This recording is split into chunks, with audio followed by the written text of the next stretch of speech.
Hello dear students, आपका मेरे YouTube channel में स्वागत है। मैं हूं ब्रह्मदेव सिंह। आज मैं आपसे पोइट्री के बारे में डिस्कस करूंगा।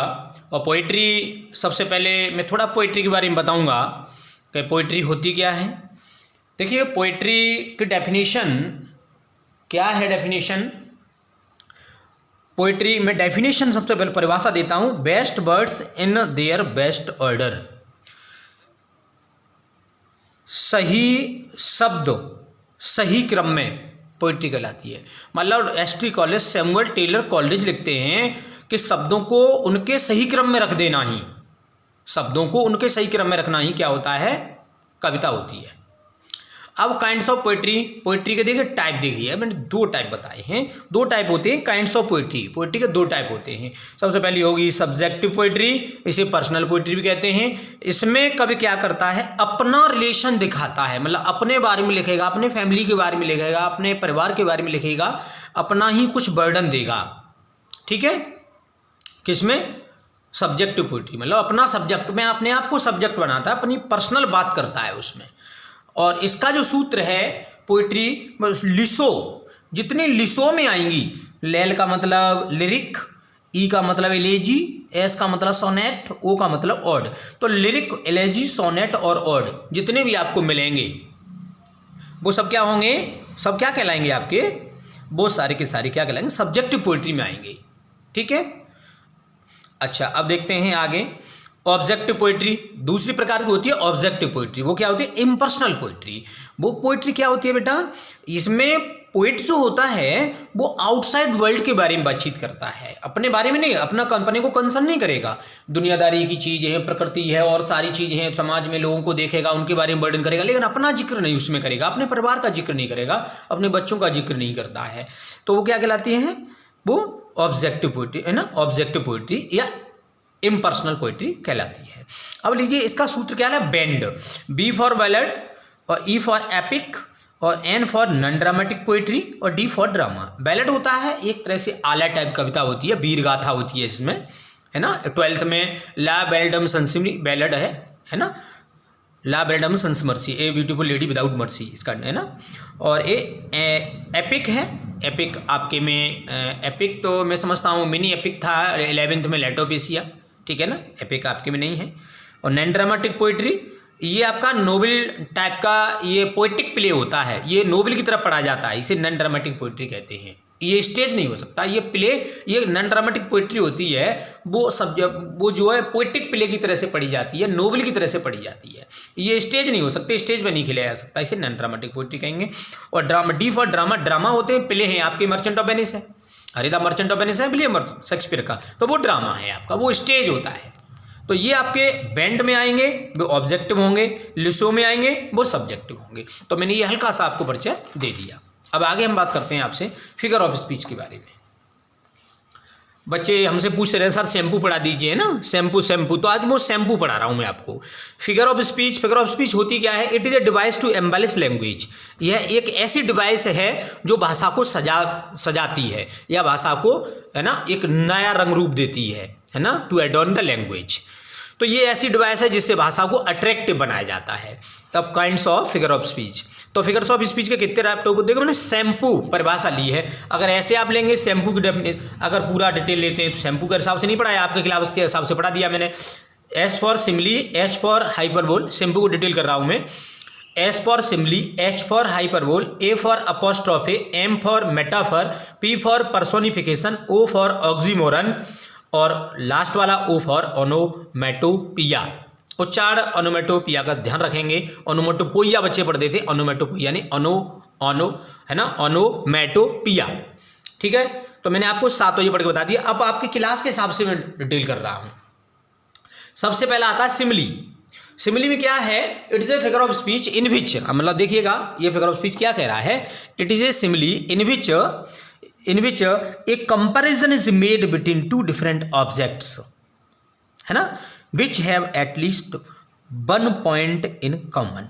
मतलब इसमें 2 डिफरेंट जो ऑब्जेक्ट्स होंगे उनमें कंपैरिजन होगा और इनमें कम से कम 1 पॉइंट आपस में मिलना चाहिए।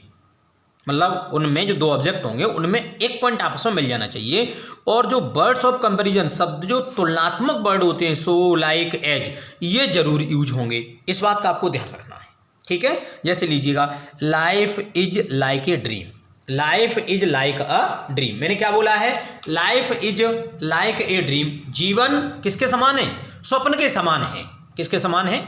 स्वप्न जैसा है। तो लाइक, पहली बात तो लाइक शब्द बता रहा है, ये है ना, लाइक शब्द बता रहा है। इसकी बिल्कुल सिंपल है पहचान, सो, लाइक, एज। यहां पर बिल्कुल सरल है सिमिली को पहचानना। लेकिन अब ऐसा भी नहीं है कि आप जी कहो कि सर सिमिली को पहचानना सरल है तो लाइक लगा दो और एज लगा दो तो वो सिमिली हो जाएगा। ऐसे थोड़ी हो जाएगा। जैसे मैं अब ये बोलूं भाई लाइक, यहाँ पर क्या आना चाहिए? लाइक। यहाँ पर लाइक ये क्या दिखा रहा है? एक तुलनात्मक रूप दिखा रहा है। अगर लाइक को वर्ब बना दोगे, जैसे आई लाइक यू, तो इसमें भी लाइक आ गया। मैं आपको पसंद करता हूं, आई लाइक यू, तो यह सिमिली थोड़ी हो गया, है ना, सिमिली थोड़ी हो गया, है ना। He likes them, he likes them, तो ये सिमिली थोड़ी हो गया। तो मतलब ये भी आपको ध्यान रखना है कि ये तुलना दिखाए लाइक, सो, एज, तो फिर क्या हो जाएगा? सिमिली होगा, ठीक है, उपमा होगा। क्लियर हो गई बात? ठीक है, अगली बात पे चलते हैं। अब देखें मेटाफर। मेटाफर बिल्कुल इम्प्लाइड सिमिली होता यही है, यही डेफिनेशन लिखिएगा आप, है ना। आप ऐसे लिख दो, या थोड़ा मैंने चेंज करके लिख दिया, आप ऐसे लिख दो, it is A figure of speech in which a comparison is made. यहाँ पे इन मेटाफर हमने लिख दिया तो आप यहाँ से कर दो, it is A figure of speech, यहाँ लगा देना अगर आपको चाहिए ऐसी परिभाषा तो। In metaphor, a comparison is made between two different objects, but the words of comparison कौन कौन से? so, like, as, है ना, so, as और like are not used। इसमें परिभाषा सेम रहती है। इसमें so, like, यूज है ना, so, like, है ना, as are used, और इसमें so, like, as are not used। इतना अंतर कर देना। देखो मैंने लिखा है, यह एक छिपा हुआ और एक घुमा हुआ सिमिली होता है, एक तरह का सिमिली होता है, क्योंकि इसमें से सो, लाइक, एज बस हटने हैं मात्र, बस और कुछ नहीं हो, वही फिगर ऑफ स्पीच हो जाए। जैसे life is a dream, life is a dream, जीवन क्या है? स्वप्न है। अब देखो यहाँ पर बच्चों के मन में एक बात आती होगी, तुम्हारे मन में एक बात आती होगी कि हम ये नहीं समझ पा रहे इसमें समानता या असमानता कहाँ है, इसमें समानता कहाँ है ना। जैसे हमने लिखा एटलीस्ट 1 पॉइंट कॉमन, एक पॉइंट पर कॉमन होंगे, तो वो हमने इसमें बताया नहीं। चलो यहाँ समझा दे रहे हैं आपको, एक ही बात है ये और ये, केवल लाइक और सो का अंतर होना, लाइक, सो, एज का अंतर होना। अब जैसे यहाँ आप देखें, लाइफ और ड्रीम में अंतर क्या है ना, कौन सा विशेष पॉइंट है जो लाइफ और ड्रीम में सिमिलरिटी हो रही है? वो देखिएगा, वो ये है, लाइफ और ड्रीम दोनों ही, लाइफ और ड्रीम दोनों ही क्या है? अनसर्टेन है, अनिश्चित है। बताओ, क्योंकि लाइफ कभी भी खत्म हो जाती है। अरे जीवन बलबूला है, पानी का बलबूला माना जाता है, बबल माना जाता है, ये कभी खत्म हो सकता है। ऐसे ही ड्रीम कभी भी समाप्त हो, जैसे आप जागे इसी प्रकार ड्रीम भी समाप्त हो जाएगा नहीं हो जाएगा। अच्छा, अब दूसरी बात लीजिए, अब लाइफ एक हकीकत है, अरे जीवन एक वास्तविक है नहीं, life is real, life is real, life is earn, है ना, अर्नेस्ट, उसमें बताया है as the Longfellow in perfect life में, ठीक है ना, सम ऑफ लाइफ बताया नहीं बताया है उसी। देखो लाइफ इज क्या है? रियलिटी है। जब जो ड्रीम है, और ये तो समानता हुई, असमानता क्या हो गई? लाइफ रियलिटी है और ड्रीम एक फिक्शन है, एक कल्पना है, एक स्वप्न है। तो ये दोनों में क्या हो गया? दोनों में एक पॉइंट दोनों में समान है और एक पॉइंट दोनों में असमान भी है। ये दोनों अनिश्चित हैं, ये दोनों कभी भी समाप्त हो जाते हैं, और ये रियलिटी है और ये फिक्शन है, कल्पना है। समझ में आ गई बात? अब देखिएगा, इसमें लीजिएगा दूसरा एग्जांपल लीजिए, रंजीत सिंह बाज ए लॉइन इन द बैटलफील्ड। तो यहां पर क्या है? रंजीत सिंह में और लॉइन में क्या बराबरी हुई, मतलब क्या है समानता? देखो रंजीत सिंह बहादुर और लाइन भी बहादुर, ये मतलब किसके लाइन के रूप में किसको यूज कर रहे हैं हम? रंजीत सिंह को। तो ये भी हमारे बहादुर हैं, तो बहादुरी की समानता हो गई। तो ये इस तरह से हम दोनों इम्प्लाइड सिमिली, एक तरह से सिमिली होता है, बता चुका हूं पहले आपको, ठीक है। अब आती है हमारी अगली बात आएगी पर्सोनिफिकेशन, ठीक है ना, मानवीकरण। आपको ध्यान रखना है, लाइफलेस और इनएनिमेट, मतलब लाइफलेस में निर्जीव, जीवन रहित, या इनएनिमेट भी कहीं किताब में मिलेगा आपको लिखा हुआ, इनएनिमेट, ठीक है। जीवन रहित, लाइफलेस या इनएनिमेट एक ही वर्ड मीनिंग है, मतलब मैंने लिख दिए हैं, सिनोनिम से लिख दिए हैं। तो lifeless objects and abstract ideas, निर्जीव ऑब्जेक्ट्स और अमूर्त आइडियाज, अमूर्त विचार जो न दिखें वो वाले विचार, आर थॉट ऑफ, ऐसे माने जाते हैं मानो उनके अंदर जीवन है, उन्हें ऐसा मान लिया जाता मान लो उनमें जीवन है। जैसे एक्सपीरियंस द बेस्ट टीचर, अनुभव सबसे अच्छा अध्यापक है। अनुभव का की कोई टांगे हैं, आंखें हैं, वो चलेगा फिरेगा, वो आपको पढ़ा देगा। तो अनुभव को क्या मान लिया आपने, इंसान मान लिया, आपने गुरुजी मान लिया, आपने एक्सपीरियंस क्या मान लिया, गुरुजी जो चलते फिरते हैं, आपको डांटते हैं, आपसे बातचीत करते हैं, तो वो टीचर बता दिया आपने। लव इज ब्लाइंड, अरे यार लव की का आंखें होती हैं, वो इंसान है कोई है क्या महिला है, तो वो क्या बना दिया, अंधा बना दिया उसके। फिर किसको, निर्जीव चीज को आपने अंधा बना दिया, ठीक है। तो निर्जीव चीज को हम क्या मान लेते हैं, सजीव मान लेते हैं, बिल्कुल, है ना। आगे देखें, अपोस्ट्रोफी, ये क्या हिंदी में लिख दिया है, मानवीकरण, ये संबोधन है। अपोस्ट्रोफी संबोधन है। It is a direct address to the dead, to the absent और टू ए पर्सोनिफाइड ऑब्जेक्ट और आइडिया। देखिए ये सीधा सीधा एक एड्रेस होता है किसके लिए, मरे हुए व्यक्ति के लिए, है ना।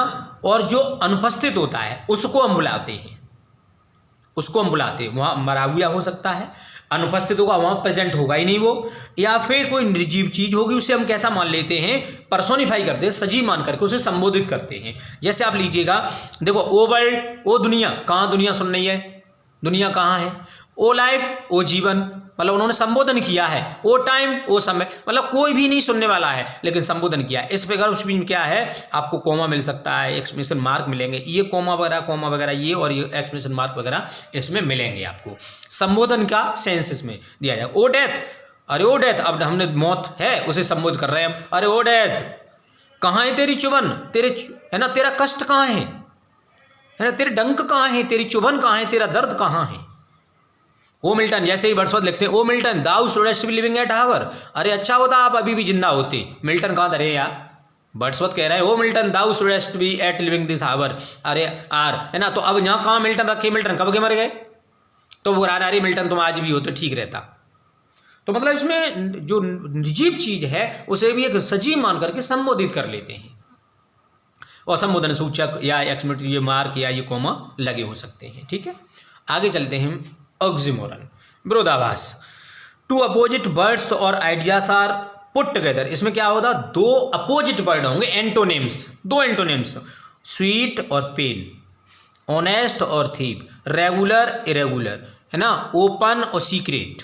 ही हैज स्वीट पेन, उसके बाद मीठा दर्द है, यार मीठा दर्द, मीठा है और दर्द भी है, तो दोनों आपस में क्या है, अपोजिट वर्ड है, टुगेदर, दो वर्ड आपस में पास पास रखे होते हैं। ऑनेस्ट थीप, ईमानदार चोर, अरे यार चोर भी है ईमानदार भी है ना। It is A open secret, यह है खुला और रहस्य, खुला भी है और रहस्य भी है।